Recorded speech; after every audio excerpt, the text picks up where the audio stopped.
Hi everyone, my name is Will. Thank you for checking out my channel, Your Spiritual Will. Today we're going to be talking about ego.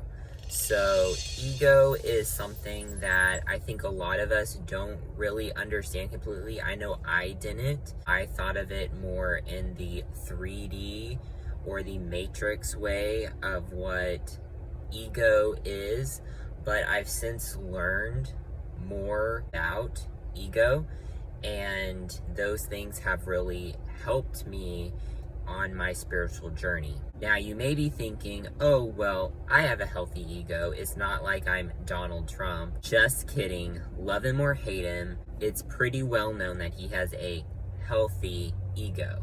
And that can be good and bad. But the subject of ego is so much more than that. So what we like to do is we like to talk about ego in terms of healthy or unhealthy ego. We don't even question the fact that ego is a problem just in general. Now, we categorize a healthy ego as being confident yet humble, or firm yet not inflexible. And that is a very good definition. And we also categorize a unhealthy ego as being completely self-absorbed, disregarding everyone else's opinions or feelings, or even to the extreme of being either a sociopath or a psychopath. All those definitions for a healthy ego and an unhealthy ego are true. However, the bigger picture of ego is even more intriguing and more complex. I think the best way that ego was described to me is the older sibling protecting a younger sibling on the playground. Now, this, of course, conjures up imagery in your head, and you may be wondering, who is the younger sibling? Well, that is actually a very good question. The younger sibling is your inner child. Part of you that knows no pain, that knows no fear, that finds wonder and enjoyment in all things in life, even the small, most simplest things. Now, ego steps in when that inner child is being threatened as a defense mechanism for protecting your inner child. And we all need that, because if our inner child ever does get damaged, that's when we have mental breakdowns. So it is a good thing to have an ego to step in and protect that inner child. The problem comes when all we do is listen to that ego. So ego in general is loud.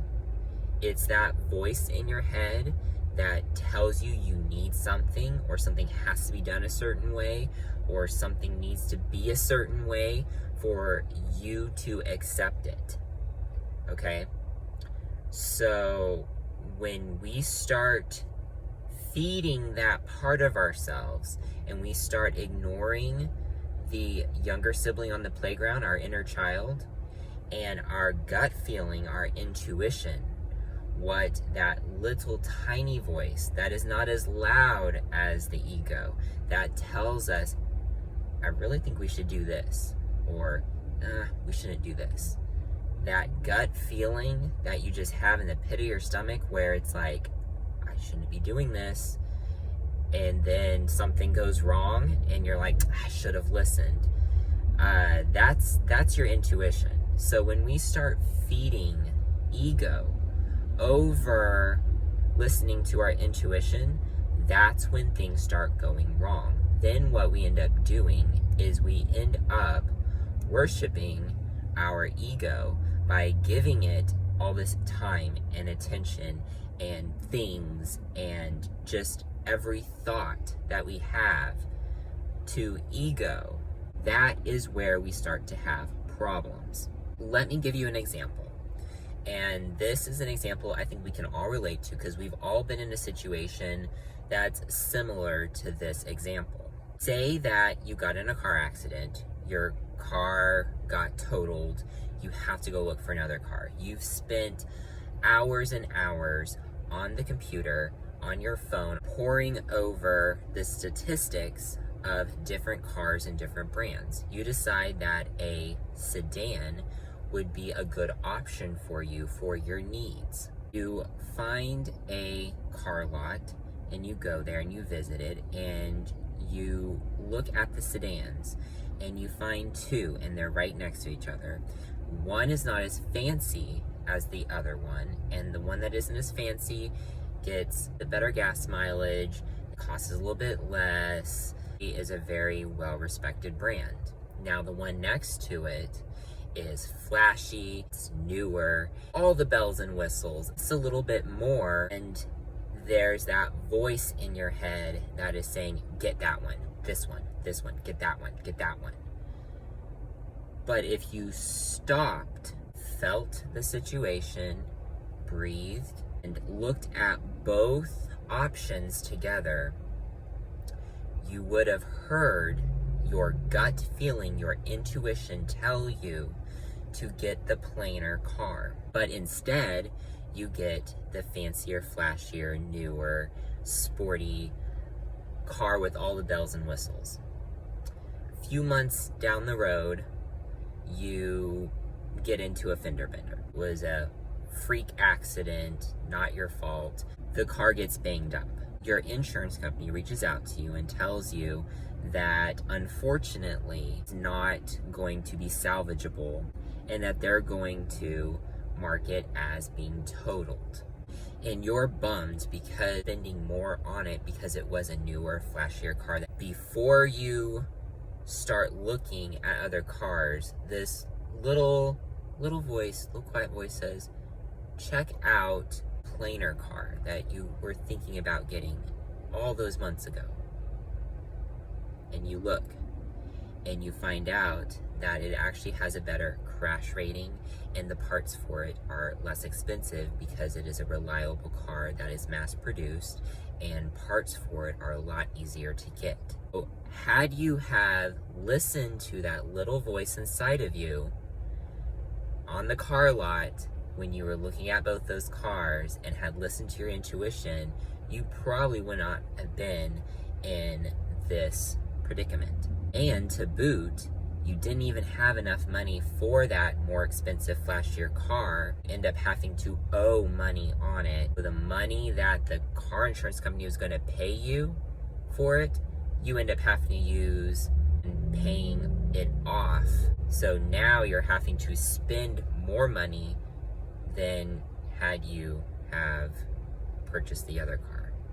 So that is just one example of how your ego can completely overtake your intuition. You can tell the difference between your ego voice and your intuition voice, because your ego voice is going to be all about the mind, what the mind says, and your intuition voice, your higher self, that's going to come through your heart. That's going to come through your heart center. And it's going to be a feeling. It's going to be a gut feeling. Your ego is telling you you need something. This will make you feel good. This is all you need in order to be what you want to be, do what you want to do. And we actually see a lot of commercials and a lot of corporations use this marketing in order to sell product. So our own ego is being used against us by corporate America, by the Matrix, in order to make them even richer. You need to make sure that you're not listening to your ego, that you take a few seconds, breathe in and out, in through your nose, out through your mouth a few times, come to a calm place within yourself, then listen, because that loud voice that's in your head is your ego, and it's going to overpower your intuition every single time. But we can get better at listening to our intuition and tuning out our ego. Now you may ask yourself, Aren't all the rich people in the world, don't they all have egos? Yes, they do. But are they really happy? They give the appearance of having everything they need, that they are completely confident, calm, and put together. However, if you were to crack open the door into their personal life outside that persona, you're gonna find that they're some of the most unhappy people. Money doesn't buy everything. It can buy a lot, but it can't buy everything, and it certainly can't buy happiness. And we can personally make the choice to either keep feeding ego and keep being on that hamster wheel and keep running after that money, keep running after that power, keep going in the direction that the Matrix wants us to go. Or we can choose to listen to our intuition and remove ourselves from certain situations that are unhealthy, not only physically, but mentally, emotionally, and spiritually, and become one with ourselves, our intuition, our higher self, and pull out of the Matrix. Just because you're not in the Matrix, just because you're not running after that six-figure job, does not mean that you are going to be poor. There are plenty of people that are outside the Matrix, that are not making six figures, that are completely happy only making five figures.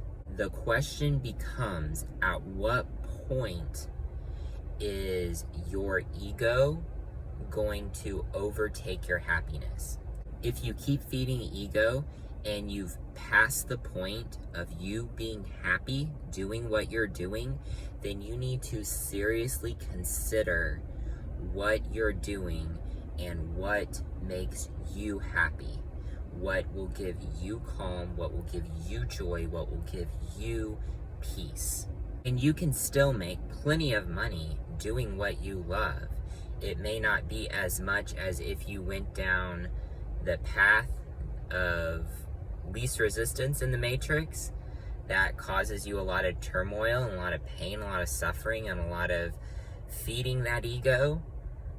But in the end, you will be a lot happier doing what you love. And here's a tip.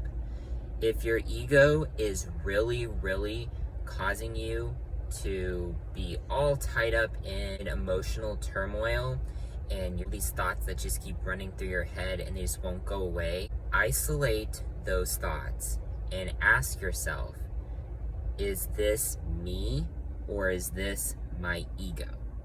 If it is your ego, tell that thought, this is not mine.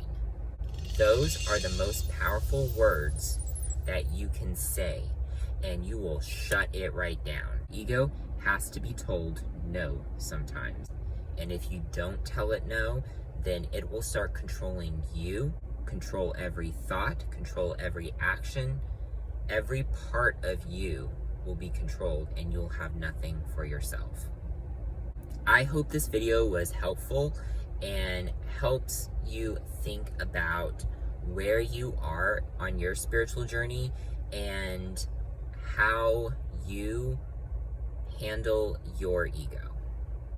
I know for me, I had a very unhealthy ego. I thought I had a very healthy ego because of what the world, what the Matrix explains ego as being. However, when you learn more about ego and realize that the decisions that you're making are purely egoic and are not serving your higher self, that's whenever you need to make a change. I'm so glad that I figured that out, that I found the information about that and have made changes in my life, and I hope that this was helpful for you. Let me know down in the comments if this was helpful. Also, let me know if you'd like to see anything on this channel. If you have a story about your spiritual journey, put it down in the comments below. As always, like, subscribe and hit the notification bell down in the corner so this way you know whenever I post another video. And you guys have a wonderful day. Much love and light to all of you. Thank you guys so much for listening and for watching this video. You guys have a great day.